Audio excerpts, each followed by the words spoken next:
앞으로 인도해 주심에 감사합니다. 하나님, 이 시간 선포되는 말씀이 저희 심령 속에 각인되어 하나님 또 오늘 하루 이 말씀의 능력으로 인도받기를 원합니다.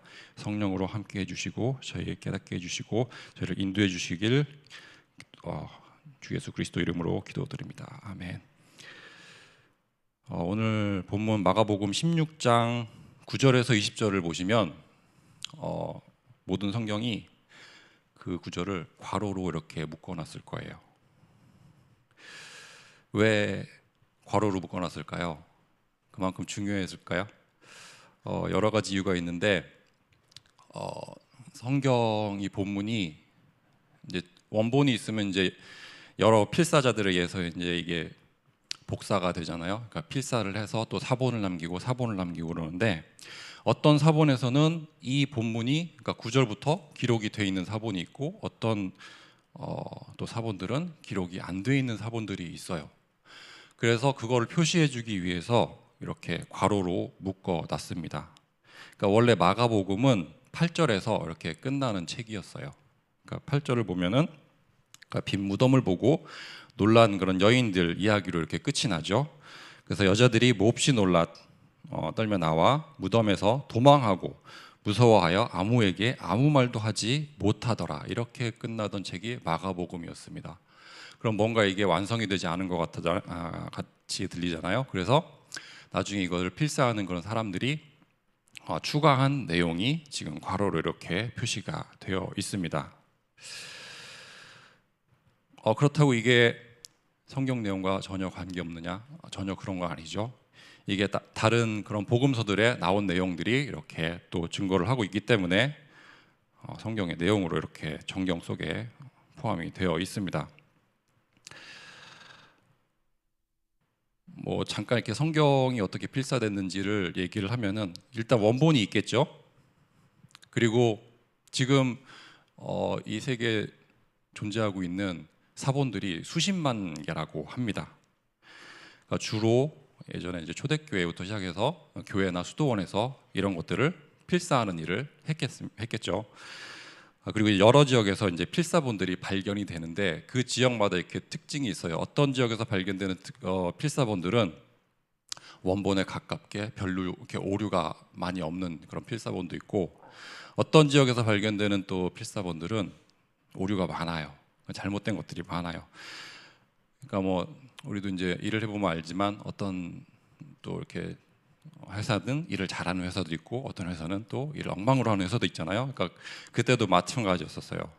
그러니까 성경을 필사하는 데 있어서 하나님 기도하고 성령인도 받고 이렇게 실력 있는 그런 필사자들이 모여가지고 필사를 했던 지역이 있고 아니면 그냥 좀 엉성하게 했던 그런 필사본들도 이렇게 있었습니다.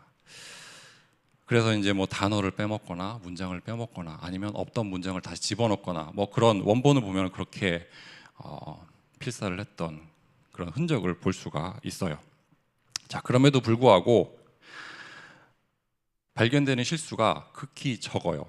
그리고 그 발견되는 실수조차도 우리 성경을 전체를 이해하는 데 있어서 전혀 문제가 되지 않는 그런 미미한 실수들이 이렇게 발견이 된다고 합니다. 자, 그래서 오늘 본문도 이런 필사 과정을 거쳐서 이제 기록이 되었고 그 후대들에게 이렇게 전달이 되어 있습니다. 성경에 이 부분이 포함됐다고 하는 말은 이 구절을 통해서 이 본문을 통해서 하나님이 우리에게 주시고자 하는 말씀이 분명히 있다는 얘기겠죠. 자, 그래서 오늘 본문을 통해서 저는 예수님이 직접 하신 말씀을 통해서 우리가 한 주간 이렇게 묵상한 말씀을 한번 발견해 보았어요. 그러니까 이 본문 속에서 하나님이 구원받기 전에 나의 상태를 한번 점검해 보라고 이렇게 이 본문을 주셨다고 저는 그렇게 받아들였습니다. 그래서 오늘 본문을 가지고 말씀을 이렇게 증거를 하도록 하겠습니다. 그래서 오늘 구원 이전의 상태 그리고 구원받은 하나님 자녀가 되어 있는 우리의 신분 그걸 한번 대조해서 이렇게 살펴보도록 하겠습니다. 16절에 보면 이렇게 말씀을 하고 있죠. 믿고 세례를 받는 사람 구원을 받은 하나님 자녀를 얘기하죠. 그리고 믿지 않는 사람, 정죄받아서 영원히 죽을 그런 운명에 처한 사람, 그렇게 대조를 하고 있습니다. 그리고 17절에는 믿는 자들에게는 이러한 표적이 따르리니 이렇게 시작을 합니다. 그리고 네 가지 표적을 하나님이 말씀을 하고 있습니다. 그러니까 이 네 가지 표적을 통해서 나의 불신자 시절의 상태, 지금 그러니까 하나님이 나한테 주신 축복, 은혜를 한번 살펴보도록 하겠습니다. 첫 번째는 이렇게 기록이 되어 있죠. 내 이름으로 귀신을 쫓아내며 이렇게 기록을 합니다. 그러니까 구원받기 전에는 요한복음 8장 44절에 그런 불신자의 상태였겠죠. 마귀 자녀로 세상 속에서 그렇게 살고 있었습니다. 그러니까 죄의 무게에 눌려서 그렇게 살았던 인생입니다. 저는 천주교의 모태 신앙으로 태어났어요. 태어나자마자 얼마 안 돼서 이제 유아 세례를 받았습니다. 그리고 이제 중학교 때까지는 이제 끌려서 성당에 나갔죠. 그리고 이제 고등학교 들어가면서 학업을 핑계를 대고 성당을 잘 나가지 않기 시작했습니다. 그러니까 그 중에 이제 한 이유가 뭐냐면 성당은 오랫동안, 그러니까 몇 주 동안 이렇게 미사를 빠지면 그 주에 성당을 가서 고해 성사를 받아야 돼요. 그러니까 내가 지금까지 미사를 빠지고 이런 죄를 졌다. 그거를 이제 신부님 앞에 고해 성사를 받고 나야 그 미사에 참석할 수 있습니다. 그래서 이게 한두 번도 아니고 매번 그걸 하다 보니까 이게 회의가 생기는 거예요. 내가 왜 이런 그 앞에서 내가 무슨 죄를 지었는지 계속 이렇게 생각해 봐야 되고, 이게 그러면 계속 몇 주간 빠지고 고해성사를 받지 않으면 나는 영원히 죄사함을 받지 못한 그런 인생인가? 뭐 그런 회의감도 들고 의문도 들고, 그래서 결국에는 이제 오랫동안 나가지 않게 됐습니다.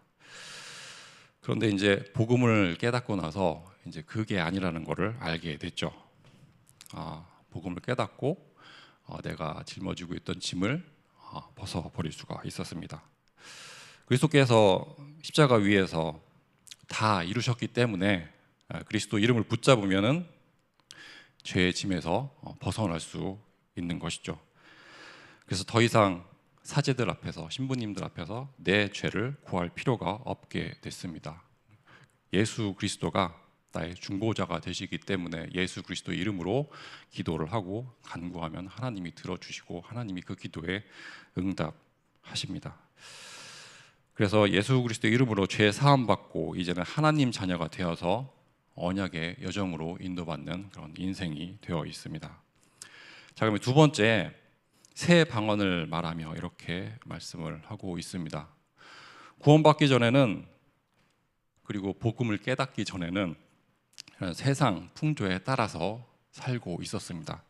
지금 많은 성도분들도 교회를 나가면 세상 속에서 그렇게 세상 사람들과 같이 부대끼면서 살아야 됩니다.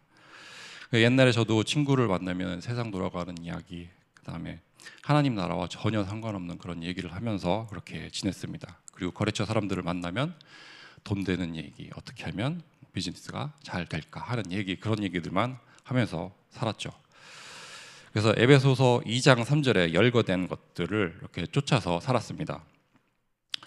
전에는 우리도 그 가운데서 우리 육체의 욕심을 따라 지내며 육체와 마음에 원하는 것을 하며 다른 이들과 같이 본질상 진노의 자녀이었더니, 그러니까 태생적으로 하나님이 원하지 않는 일, 하나님 반대하시는 일만 하면서 살았던 인생입니다.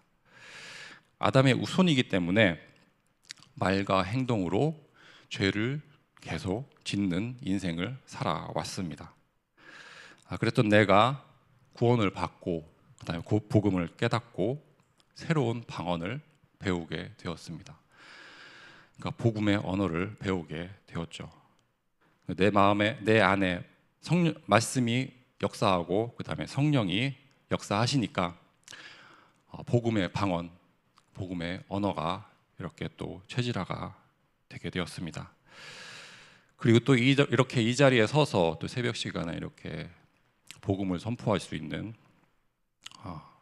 그런 또 축복도 누리게 됐습니다. 자, 그다음에 세 번째로 뱀을 집어 올리며 무슨 독을 마실지라도 이렇게 해를 받지 않는다고 말씀을 하십니다.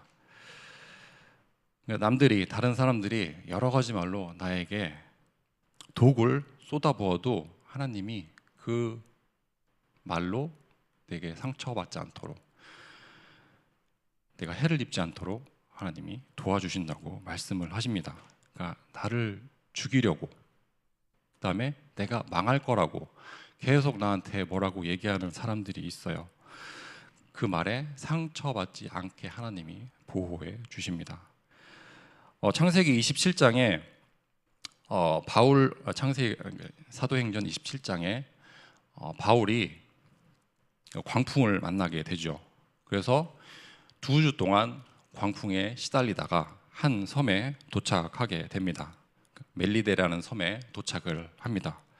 그리고 28장에 보면은 그 섬에 살던 원주민들이 그 바울 일행을 환영을 해줍니다. 환대를 해주죠.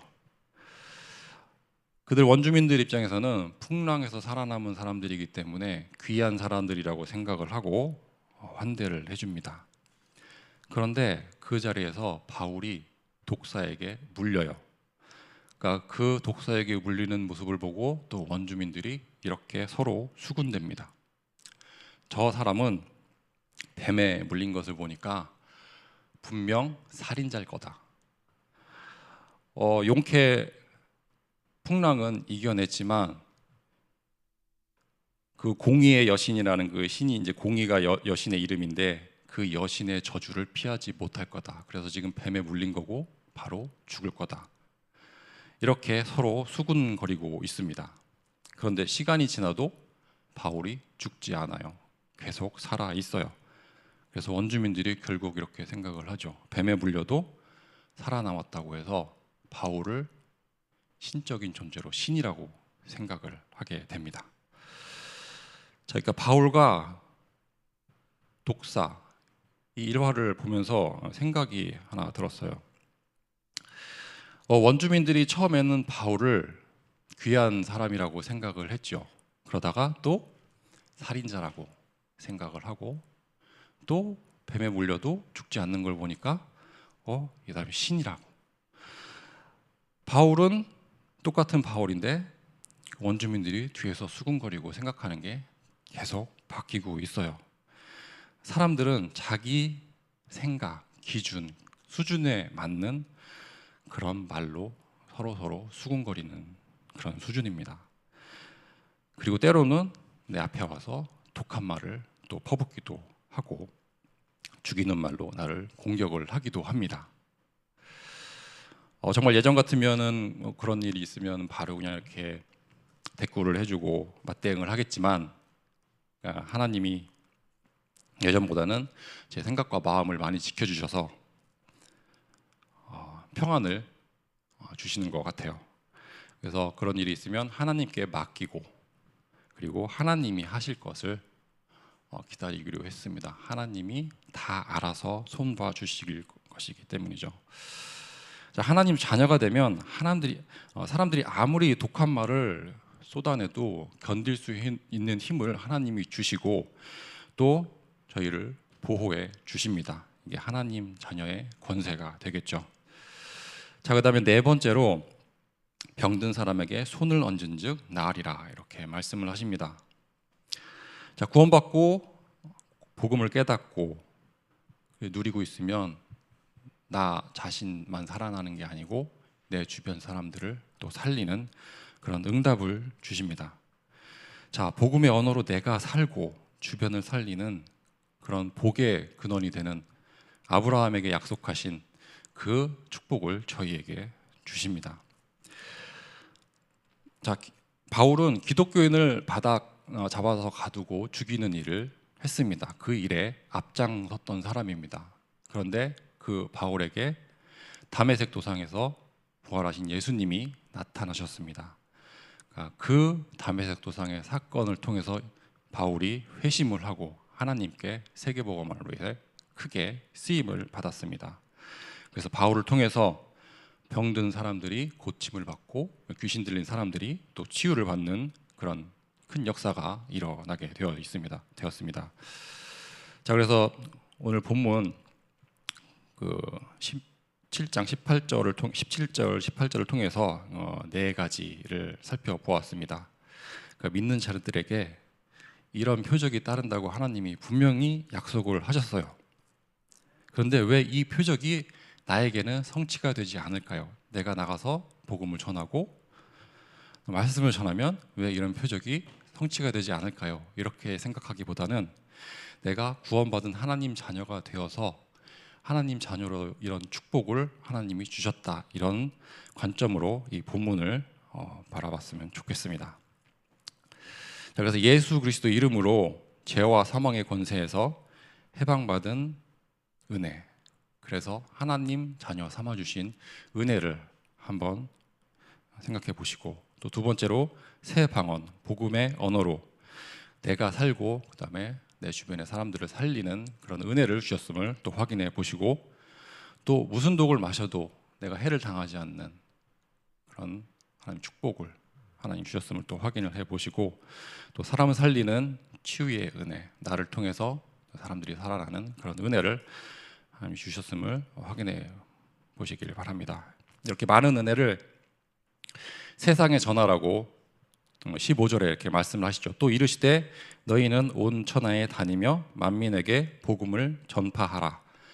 그러니까 온 천하를 다니며, 원문에 이렇게 되어 있어요. 세상 속으로 들어가서 복음을 선포하라고 되어 있어요. 세상 속으로 들어가서. 그러니까 많은 성도분들이 다 세상 속으로 들어가서 또 오늘 일상을 시작해야 되잖아요. 그러니까 세상 속으로 들어가서 이 복음을 선포하라. 그러니까 각자의 현장에서 이 복음을 증거하라고 하나님 말씀을 하십니다. 그러니까 가깝게는 내 가정, 그리고 내 직장, 그리고 내가 살고 있는 지역에서 이 복음을 말로만 선포하는 게 아니고 삶을 통해서 하나님의 능력을, 복음의 능력을 증거하라고 이렇게 말씀을 하십니다. 그래서 오늘 말씀을 통해서 우리가 받은 은혜를 확인해 보고 또 감사하는 시간을 가졌으면 좋겠습니다. 말씀의 능력, 이 복음의 능력을 가지고 오늘 각자의 현장에서 또 승리하시기를 소망합니다. 마지막으로 신명기 33장 29절의 말씀을 읽어드리고 기도로 이제 마치겠는데요. 신명기 33장 29절은 모세가 죽기 전에 이스라엘 백성들을 축복하면서 했던 기도입니다. 자, 이스라엘이여 너는 행복한 사람이로다. 여호와의 구원을 너같이 얻은 백성이 누구냐? 그는 너를 돕는 방패시오 내 영광의 칼이시로다. 내 대적이 내게 복종하리니 내가 그들의 높은 곳을 밟으리로다. 아멘. 기도하겠습니다. 하나님 아버지, 감사합니다. 저희를 구원해 주셔서 참 행복이 무엇인지 깨닫게 해주시고 저희를 언약의 여정으로 인도해 주심에 감사합니다. 구원의 방패 되시고 영광의 칼 되시는 하나님이 저희를 인도해 주시고 보호해 주심을 믿습니다. 하나님, 이 언약의 여정 속에서 하나님이 함께 하시고 저희를 사랑하시고 저에게 은혜를 베풀어 주셔서 하나님이 이 언약의 여정을 끝까지 믿음을 지키며 나아갈 수 있도록 인도해 주시기를 원합니다. 하나님이 힘 주시고 하나님이 함께 하시면 결국 저희가 승리할 줄을 믿고, 오늘도 이 새벽에 각자의 기도 제목을 가지고 이 자리에 나왔습니다. 하나님, 우리의 간구함을 들어주시고 우리가 구하지 못한 그 모든 기도 제목도 하나님이 세밀히 살펴서 인도해 주시기를 원합니다. 이 모든 말씀 우리 주 예수 그리스도 이름으로 기도드립니다. 아멘.